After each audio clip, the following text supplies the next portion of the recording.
let's look at Ragerz and Wrekkaz, their War Scrolls, and let's see if we can't get a little bit of good news here. Okay, so Ragerz. So first of all, for Ragerz have 3 different attack profiles. So that is definitely something that's a little bit interesting. Personally, that it actually kind of drives me nuts that they have 3 different profiles, because why? Why do they need 3 different profiles? When would you take which other ones? Like it can be so overwhelming. Here's another really dumb thing. You could take a profile per unit. So you could go with 1 chain, 1 hacka, 1 crusher. It's like, why? Like, why is that even an option? Let me know in the comments if there's any War Scrolls that you can think of where that's the case, where you're going to be able to take 3 different profiles. It's funny. It's just funny to me. 4-inch move, 3 wounds, really bad 5-up save, 7 bravery. All those things are fine. The 7 bravery is nice. It means that if you lose 2 models, right, on a 6, a model will run. But so, you know, they're pretty immune to battle shock, which is nice. They're elite. They can issue their own commands. They can run in charge, which is huge. And then one of their attacks, which one is it? The Crusher, the Brute Crusher, on a wound of a 3. Or sorry, on a hit roll of a 6, it does 3 mortal wounds in the attack sequence ends. Normally it does D3 damage, normally. Okay, so they are 100 points. They're actually the Ragerz are incredibly high damage for their point cost. Very high damage for their point cost. They have a run in charge. That's another big pro. So they can go, you know, 10 inches with that run if they auto run 6. And they can go 14 if you want to Mighty Destroyers them. Like, they can go far. And they're only 100 points. Like, that's pretty good. The big con is that they have a 5-up save. So, you know, which is like, if you're using them properly, it shouldn't really be a problem. Once they deliver that punch of damage, they're kind of just done, and that's okay. So if they deliver that big punch of damage and then they get killed, I think you'll probably get your value's worth out of them, right? Like, I feel like that's still high value for what you're doing.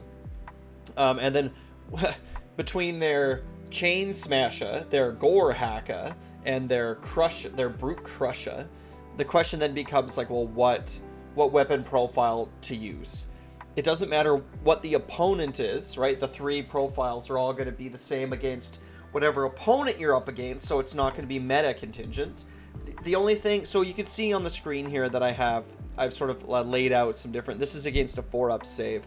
So against a 4-up save, all 3 of their attacks are pretty much doing the same thing. They're pretty much doing the same thing.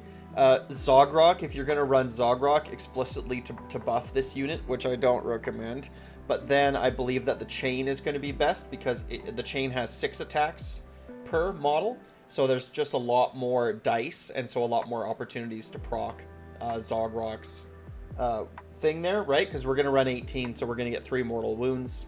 So he's going to be the best with Zogrock. However, if you're going with Violent Fury, or if you're just straight up using the baseline profile, then your Hackas are going to be the best.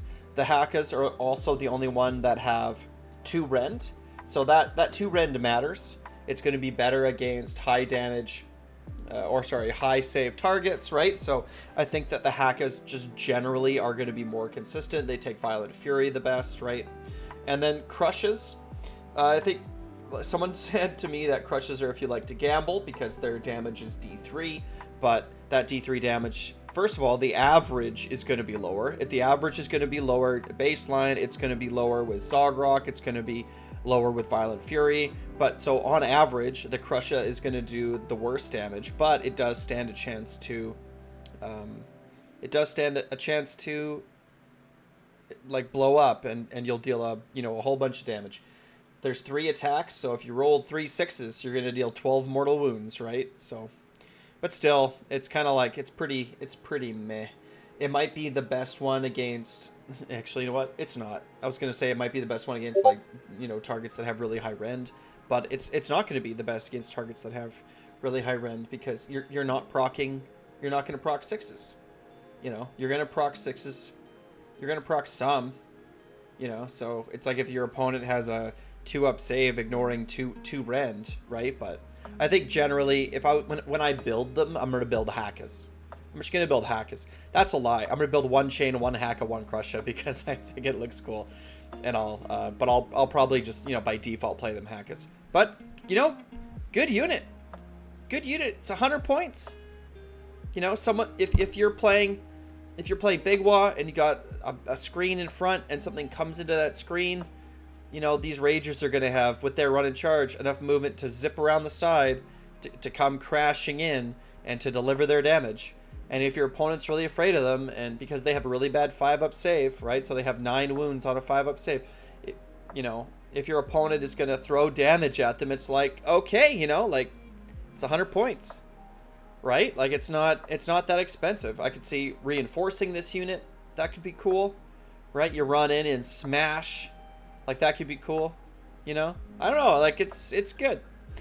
Up next, we got the Wrekkaz. So the Wrekkaz are very, very similar to the Ragerz in a lot of respects. Their move, wounds, bravery, and save are all the same. They're 25 more points. They are elite, just like the other ones. They only have a single profile, which is their Chain Smasher. So this is the same one from the Brutes, and the attack profile is actually the same with the from the Brutes, right? So if we go back and we look at the previous one, you know, the chain was not going to be your best one, right? So that they have that thing, but they can run and charge, like I said before. Oh no, they can't. Oh yes, they can. Sorry. Yeah, yes. They can run and charge. But so they have 2 extra abilities. So this is what you're going to pay the extra 25 points for, are these 2 abilities, okay? The first thing is they have a 5-up ward in combat. So, you know, they can actually sort of get into combat, and they can stick it out for a little bit longer, right? Than the Ragerz can. So this unit, because they have a 5-up board, I think is worth throwing some save buffs on, right? The Ragerz, it's like, okay, you're going to go in, you're going to hit, you're going to kill, and then you're going to get killed, and that's your role, and that's okay. But I think in the right circumstances, I think that you'll actually want to cast a Mystic Shield and all-out defense a unit of 6 Wrekkaz, because they have another Warscroll ability that says, if an unmodified hit roll for an attack made by this unit is a 6, and the target has 10 or more models, the attack explodes, scoring 2 hits on the target instead of 1. So they have exploding 6s against 10 or more models. So they're a horde buster. So if you're taking this against a unit of, you know, 20 battle line units, if you save stack them and they're 6, they're going to trade up in points against 20, 30, 40 battle line units. Once they get stuck in combat, they're going to wreck. You can see at the bottom here, I have Wrekkaz, so their baseline is 6 damage, so 0.048. So that's actually not that bad, right? It's about the same as Brutes. Brutes have a 0.048. They actually have an identical baseline damage per point against regular units. So you're paying a little bit less. Like, Brutes are going to be better, right? Because there's going to be 10 wounds instead of 9, and they're on a 4-up save instead of a 5-up save. You know, so like Brutes are going to be better, like just all like in the average kind of situation. But as soon as they get that Warscroll buff, as soon as they have exploding 6s against enemies, like enemy hordes, the damage goes up. It goes up to 0.064 expected damage versus a 4-up save per point, where the and so now we're in the same realm as Ragerz, right? We're in the same realm as Ragerz. So if we wanted to compare and contrast Ragerz and Wrekkaz against hordes, right? If we wanted to compare Ragerz and Wrekkaz against hordes, Ragerz are going to deal less damage than Wrekkaz total, but they deal about the same damage per point, right? So the damage against hordes is going to be very similar. The difference is that Wrekkaz are going to have a 5-up ward while they're in combat. So I'll say that again. Wrekkaz are going to deal more damage against hordes, but they'll be very similar to Ragerz in their damage per point. Cool.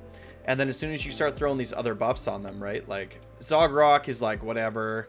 You know, if you had a like Zogrok's not that good, right? So like who cares, right? But with Violent Fury, you can up that damage quite a bit because you're going to give it a 50% damage increase from 2 damage to 3 damage. So, you know, you can kind of get in there. So if you look at the chart here where it says Violent Fury, it'll deal 9, but it'll deal 12 against hordes. So, you know, again, like I could see this being a thing if there's a horde meta where you play taking a unit of Wrekkaz, taking a reinforced unit of Wrekkaz. You know, when that horde starts getting close, you know, there's 30 Plague Bearers coming at you. You can reinforce those Wrekkaz, throw Violent Fury on them, wait till they get close, you know, move up, and then charge in and just start smashing with those Wrekkaz. That's definitely a thing that you can do. So, if I was gonna pick one, like if I was like, hey Moss, like should I build Ragerz or Wrekkaz? Because I'm only gonna build one. I'd probably build Ragerz. I think that Ragerz have a role in almost any list. They're going to be good against, you know, everything. And I think Wrekkaz, you only take Wrekkaz for 25 more points if you're specifically looking to counter some kind of horde meta. So I would probably take the Ragerz normally, like in my list building. But, you know, if you feel like your list, if your army really struggles against hordes, then, you know, maybe that extra 25 points is going to be worth it because, you know, they still are going to deal some good damage, right? Like it's not like Ragerz deal a ton more damage baseline, right? The Wrekkaz deal similar damage baseline, but you know, you're just paying 25 points to have the same thing. But when those hordes are coming at you, man, you'll feel good. So conclusion, these two units are winners. They're both worth experimenting in Ironjaws and in Big Wa. They're going to be good in counter charge rolls, or they're going to be good if you're going to like on one turn you're going to set them up for attacks on the next turn. You know, it's like you're going to be sort of thinking about the distance, and it's like, okay, like how far do I have to be, and not this turn, but next turn they're gonna run in, charge, and then smash stuff. So they're going to be like a missile, kind of like Fanatics from Gloomspike Gets, right? Like they're going to sort of go in, do a thing, and then probably melt after that. So finally, something that is actually just plain good. Just something that's just plain good. This Ragerz and Wrekkaz are actually just good. I think this is the first unit, I think. That's just good. And I'm happy that I can end this little series I have on a good note. So buy yourself some Ragerz, boys. Like, subscribe. Wah.